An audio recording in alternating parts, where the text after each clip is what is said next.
Bonjour Madame la députée, bonjour Madame Béatrice Descamps. On sort de ce contexte très particulier de ce vote, de cette motion de censure. Il y a quelques jours, vous étiez vous-même dans l'hésitation par rapport au projet de loi sur les retraites, qui finalement n'a pas été débattu ici jusqu'au bout à l'Assemblée nationale et n'a pas été voté.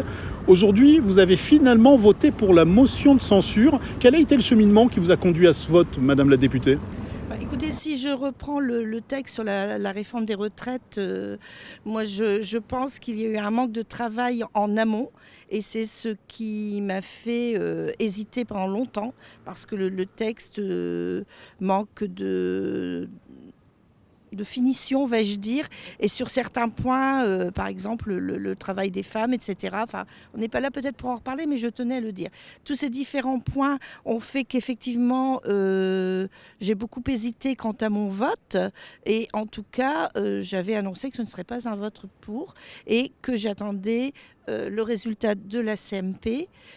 Il y a eu quelques avancées, mais pas suffisamment pour tout vous dire, pour m'amener à un vote pour si nous avions voté. Mais nous n'avons pas voté et je pense que le 49.3 était quelque chose qui... Enfin, c'est pas que je pense en fait. Pour moi, le 49.3 n'était pas concevable. Nous aurions dû voter. Nous aurions dû voter ce jour-là. Peut-être que le gouvernement n'a pas osé prendre le risque, et je peux l'entendre, mais je ne pense pas que ce soit un choix judicieux, parce qu'aujourd'hui, les habitants ne l'ont pas admis, ni sans doute les parlementaires que nous sommes, de ne pas pouvoir nous prononcer sur ce texte. Les habitants n'ont pas admis ce passage en force sur un texte qui, eux, ne leur convient absolument pas. Tout simplement, je pense aussi, c'est parce que ça a manqué de pédagogie. Moi, je l'ai dit à certains ministres, ce texte, on ne l'a pas expliqué aux habitants, on ne l'a pas travaillé en amont. Donc, il y a des questions, et ces questions se sont transformées en craintes. Et malgré les craintes, il n'y a pas eu de réponse. Donc ça, c'est une première chose que je voulais dire. Et puis, donc, la raison, c'est ce passage avec le 49.3. Hein, on parle de la motion. Et même pour la motion, j'ai longtemps hésité, encore tout à l'heure. Mais je l'ai dit avec sincérité que j'hésitais encore. Et puis, la deuxième raison, sans doute la raison principale, c'est mon territoire. J'ai beaucoup, ces dernières semaines, écouté mon territoire, écouté les habitants, et écouté les élus, et qui sont d'ailleurs beaucoup manifestés, y compris sur les réseaux, qui m'ont écrit. Je suis allée à leur rencontre, et il y a trop d'interrogations pour eux, et voilà ce qui m'a amenée aujourd'hui à faire ce choix. Mais pour moi, ce qui m'ennuyait, et mon hésitation, était qu'on associait vraiment le texte retraite à la motion. Et pour moi, la motion, c'était un cap supérieur, c'est-à-dire qu'on censure du gouvernement. Et ce n'est pas forcément ce que je souhaitais. Mais puisqu'aujourd'hui, c'était le moyen de l'exprimer, je l'ai utilisé comme tel, après beaucoup d'hésitation, effectivement. Alors, vous l'avez déjà un peu évoqué, mais on a un territoire valenciennois qui a fortement réagi à l'engagement de la responsabilité du gouvernement sur ce projet de loi des retraites. Comment est-ce que vous réagissez à tout cela ? Écoutez, comme je viens de vous le dire, moi que les gens s'expriment et que l'on puisse échanger dans la mesure où ça se fait dans le calme et dans le respect de chacun. Je suis quelqu'un qui aime travailler comme ça et c'est normal que la population s'exprime. Donc je les ai écoutés. Maintenant, je tiens à dire aussi que les débordements, ce n'est pas quelque chose que, pour moi, c'est pas la solution pour se faire entendre. Mais par contre, le dialogue, oui. Rarement un gouvernement a été renversé sur une motion de censure. Il y avait de vrais risques cette fois-ci ? Alors moi, j'avoue que je n'y croyais pas.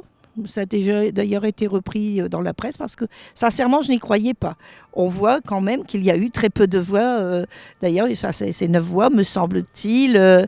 Voilà, donc quelque part, je m'étais peut-être un peu trompée. On sait que tout dépendait des choix de certains, de vote de certains LR, mais aussi chez nous, hein, puisque nous étions de 3 à ne pas avoir donné notre position encore, et de quelques LR. Et on s'est rendu compte que ces élus hésitants ont plutôt voté pour. Comment vous avez pris le pouls du territoire sur ce projet de loi ? J'imagine que vous avez eu de nombreux échanges. Oui. Alors moi déjà, je suis beaucoup sur le territoire, hein, régulièrement, et c'est vrai que le dialogue est facile avec le territoire, sur ce sujet aussi. Je vous dis avec les élus, avec les habitants.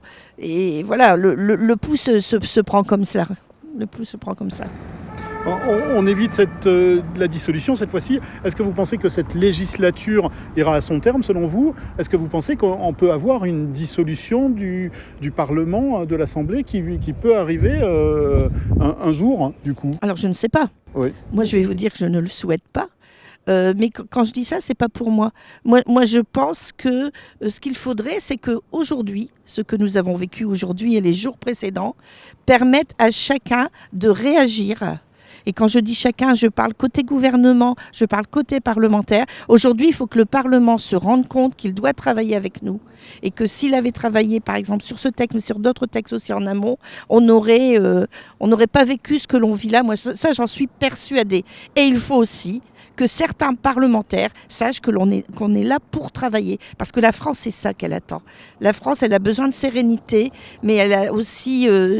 la crise sociale est là, la crise financière est là, et on est là pour travailler pour les Français. Alors je voudrais vraiment aujourd'hui que cela serve à faire réagir à la fois côté gouvernement et à la fois côté élus parlementaires, donc pour enfin pouvoir bien travailler. C'est ça qu'attendent les Français, et ça je l'entends souvent.